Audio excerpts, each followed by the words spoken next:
Un jour, il y avait un roi qui avait mis au monde un garçon. Et il avait dit non, ma femme, comme on a eu un garçon, c'est lui qui est le prince. On ne peut pas la laisser grandir dans notre palais. Il aura de l'orgueil.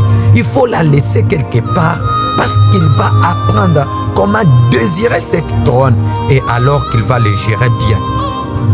Comme les mamans aiment toujours intervenir. Non, notre fils, comment on peut la laisser là-bas? Il a dit, je sais ce que j'ai fait. Et on a laissé la prince dans un village pour qu'il grandisse et qu'il aille la maturité.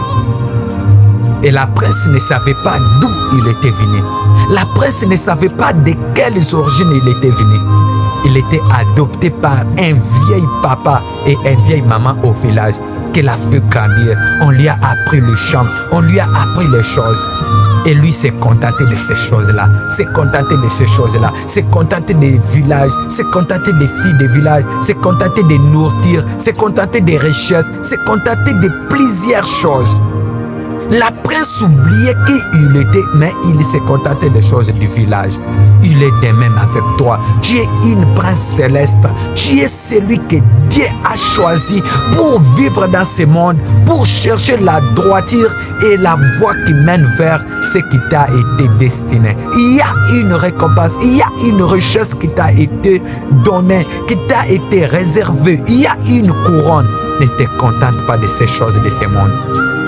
Après, quand il grandit, un jour on lui dit, tu es une prince.